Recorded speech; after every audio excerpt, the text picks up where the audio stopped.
Halo guys, selamat datang di AFK Report. Bersama saya Muhammad Kamil Gifari. Dan dengan saya Ojan, kali ini kami akan membawakan seputar berita gaming yang terjadi selama semingguan ini.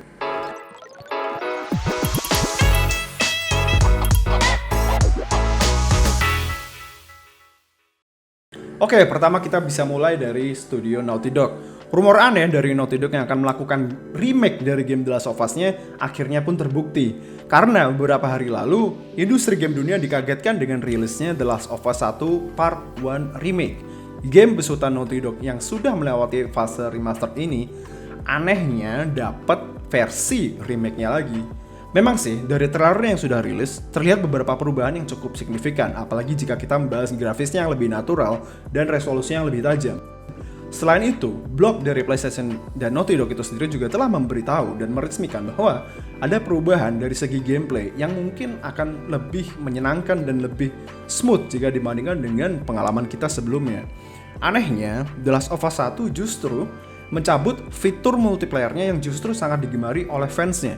Gosipnya sih karena Naughty Dog juga sudah mempersiapkan game multiplayernya sendiri, sehingga diharapkan komunitas dan penggemar pun tidak terbelah menjadi dua, yang kita tahu sendiri sudah pernah terjadi pada rilisnya The Last of Us Part 2. Anyway, The Last of Us Part 2 ini dikabarkan akan rilis pada tanggal 2 September 2022. Jadi ya, tunggu aja ya. Kabar selanjutnya datang dari Starfield. Dikutip dari Xbox Showcase kemarin, Todd Howard mempresentasikan beberapa update terbaru dari Starfield. Presentasi dimulai saat kita mendarat ke sebuah bulan misterius bernama Crete. Di sini kita bisa melihat ada beberapa elemen yang memang mirip dengan No Man's Sky, seperti biome scanner, mining resource dengan laser, penggunaan jetpack, dan juga sistem eksplorasi. Walaupun tentu saja masih terasa perbedaan antara dua game tersebut. Trailer dilanjutkan dengan gunfight yang lumayan seru, dengan beberapa pilihan senjata seperti pistol, assault rifle, shotgun, hingga railgun. Untuk narasinya sendiri sepertinya akan mengusung tema Lost Civilization, dengan pencarian artefak yang akan menjadi salah satu misi utama dari game ini. Todd Howard di sini juga menunjukkan sistem character creation, di mana kamu bisa mengkustomisasi tampilan wajah, bentuk tubuh, background karakter, dan beberapa trait opsional yang akan memengaruhi jalannya permainan. Terlihat juga akan ada skill system dan crafting system. Namun sayangnya, Todd tidak menjelaskan lebih secara detail di sini. Kerennya, selain bisa membangun outpost atau base kita sendiri, Starfield juga memberikan fitur untuk mengcustom pesawat dengan berbagai pilihan part dan modul yang bisa kita pilih, yang nantinya akan berpengaruh ke performa pesawat kita. Very cool. Sayangnya, walaupun kita dapat mengeksplorasi lebih dari 100 sistem dan 1000 planet, kita tidak bisa terbang antar satu planet ke planet lain secara seamless.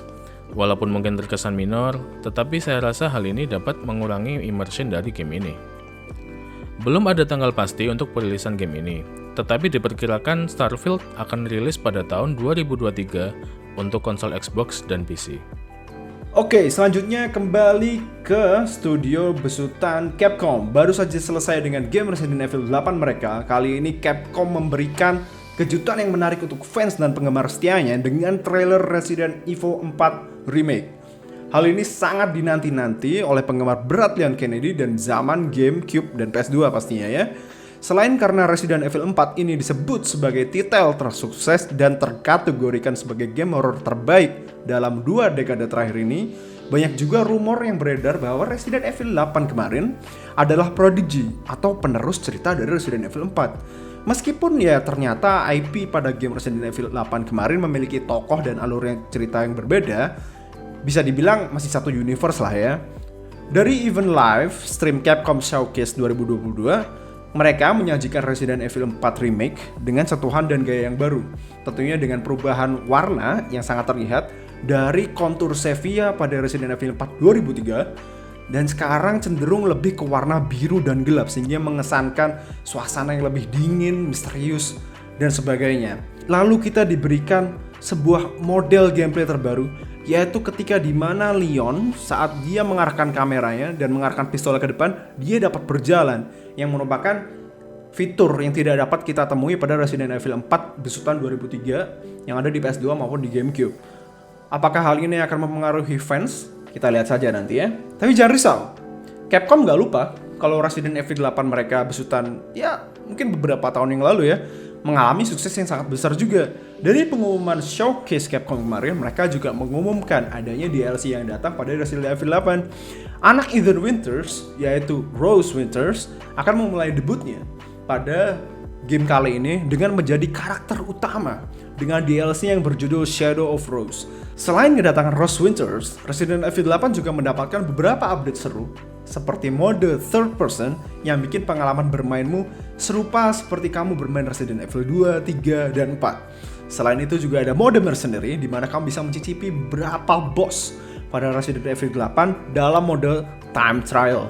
Untuk mendapatkan mode ini, kamu harus menamatkan Resident Evil 8 terlebih dahulu untuk bisa membukanya pada extra content shop Resident Evil 8. Nggak sabar kan nyobain mode first personnya? Yuk kita lanjut saja ke berita berikutnya.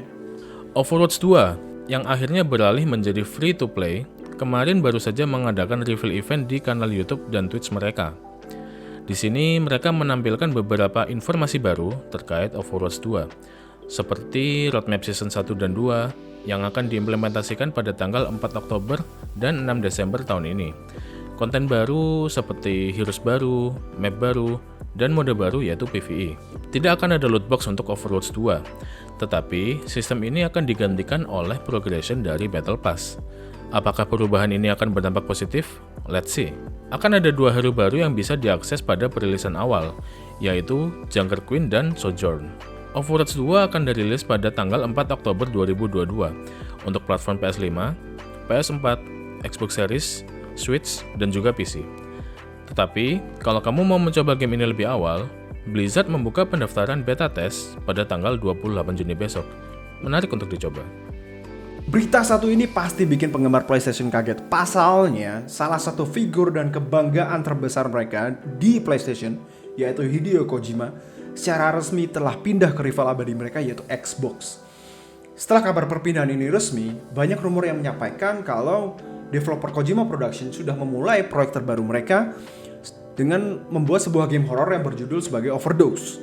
Nah, nama proyek ini bocor di tangan seorang jurnalis bernama Tom Henderson yang pernah mengaku melihat footage atau gameplaynya di mana endingnya terdapat sebuah tulisan berjudul A Video Game by Hideo Kojima. Keren kan? Sayangnya, kita tidak bisa melihat banyak tentang video ini karena developer dari Kojima Productions segera meminta video itu untuk di take down, sehingga tentu saja tidak tersebarluaskan. Tapi kita tahu dong, kalau misalnya seperti ini berarti beneran dong proyeknya itu adalah proyek horor. Nah, kita tunggu saja ya. Next! Berita menarik bagi kalian para pemain veteran Final Fantasy XIV, terutama bagi kalian yang sudah lama tidak memainkan game ini. Square Enix sedang mengadakan free login campaign, di mana kalian bisa bermain gratis Final Fantasy XIV selama 5 hari tanpa harus membayar biaya berlangganan. Persyaratannya pun cukup mudah. Kalian tentu harus mempunyai game Final Fantasy XIV sebelumnya, baik berupa Starter Edition ataupun Complete Edition. Akun kalian harus tersetting sebagai inaktif, dan sudah tidak login ke dalam game minimal selama 30 hari sebelumnya. Campaign ini berlaku mulai 15 Juni kemarin, hingga tanggal 30 Juni besok jam 10 malam. Boleh dicoba untuk kalian pemain lama yang ingin memainkan game ini kembali. Tapi, jika kalian tidak tertarik untuk mencoba Final Fantasy XIV, mungkin game satu ini menjadi pilihan yang menarik bagi kalian. Tower of Fantasy. Tower of Fantasy merupakan game open world action RPG yang dipublish oleh Perfect World dan dikembangkan oleh Hotel Studio. Game ini rencananya akan dirilis pada kuartal 3 tahun ini, tetapi mereka akan mengadakan beta test kedua sebelum perilisan.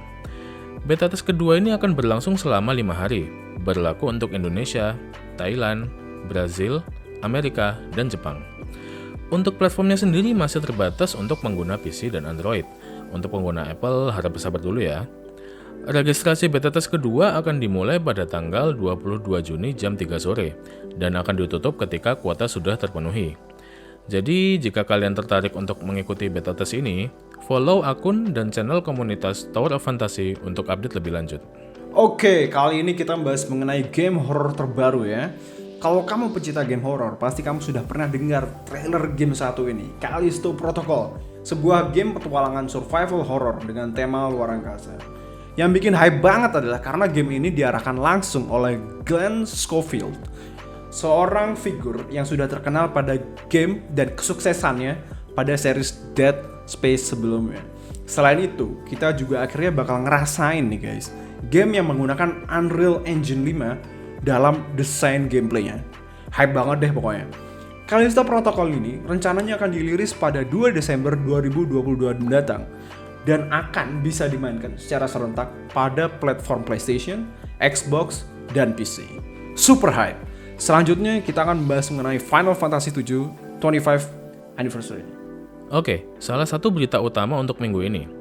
Square Enix baru saja mengadakan selebrasi 25 tahun untuk Final Fantasy VII. Salah satu IP yang memang menjadi anak emas dari Square Enix. Ada beberapa pengumuman penting yang disampaikan dalam selebrasi ini. Pertama, Final Fantasy VII Integrate akan masuk Steam pada tanggal 17 Juni 2022. Kabar baik bagi kalian yang kurang dari toko sebelah ya. Versi Steam ini juga sudah kompatibel dengan Steam Deck dan dibanderol dengan harga Rp1.029.000. Harga yang cukup mahal untuk sebuah game memang. Tetapi, jika kalian ingin membeli langsung, kalian bisa mendapatkan diskon sebesar 29% sehingga menjadi Rp730.600. Pengumuman kedua yaitu trailer terbaru untuk Final Fantasy VII Ever Crisis. Ever Crisis sendiri merupakan proper remake dari Final Fantasy VII Classic yang mencakup timeline dari Before Crisis hingga Dirge of Cerberus. Dalam trailer ini, kita diperlihatkan gameplay dari Zack dan Cloud, dan juga tambahan detail untuk combat system yang digunakan. Ever Crisis akan dirilis untuk mobile device dan akan mengadakan closed beta test pada tahun ini. Kemudian ada pengumuman terbaru yaitu Crisis Core Reunion yang merupakan remake dari game klasik Crisis Core dari PSP. Dalam trailernya kita ditunjukkan beberapa peningkatan dari segi grafis, perombakan 3D model, dan tampilan UI yang lebih minimalis. Uniknya, beberapa elemen seperti cutscene, lines, dan sistem DMV masih dipertahankan seperti sebelumnya.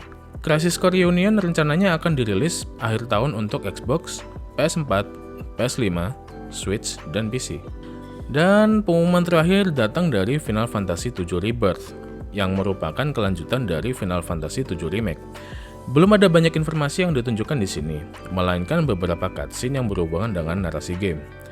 Final Fantasy VII Rebirth rencananya akan dirilis di musim dingin tahun depan untuk konsol PS5. Project Final Fantasy VII Remake juga akan menjadi trilogi. Setelah Remake dan Rebirth, kita tunggu saja judul terakhir dari trilogi ini. Oke, untuk berita terakhir sebagai penutup minggu ini, yang juga menjadi pengumuman favorit saya pribadi. Persona 5 Royal, Persona 4 Golden, dan Persona 3 Portable akan mendapatkan port untuk PC dan modern konsol. Penantian setelah bertahun-tahun akhirnya terjawab sudah. Untuk port PC sendiri, ketiga game tersebut akan tersedia melalui Microsoft Store, Xbox Game Pass, dan juga Steam. Tentu ini akan menjadi pilihan yang sangat menarik, mengingat harga Game Pass sendiri yang sangat terjangkau, yaitu Rp50.000 per bulannya. Persona 5 Royal akan dirilis pada tanggal 21 Oktober tahun ini, dan diikuti dengan Persona 4 Golden dan Persona 3 Portable pada tahun 2023. Saya sendiri sebagai penggemar Persona 3 masih sangat berharap akan ada proper remake dari game ini. Tetapi pengumuman port ini sudah sangat cukup menyenangkan bagi saya. Thank you Atlus. Mungkin sekian dari AFK Report pada kali ini. Apakah kalian termasuk penggemar beratnya Hideo Kojima dan merasa terkhianati oleh keberangkatannya dari PlayStation ke Xbox? Atau kalian penggemar setia Atlus, pemain setia Persona 3 dan 4 yang sudah tidak sabar untuk merasakan kembali ya nostalgia yang selama ini telah kalian tunggu-tunggu? Again, thank you for watching. Selamat menyaksikan gameplay resmi dari Callisto Protocol buat kamu. See you next time. GG.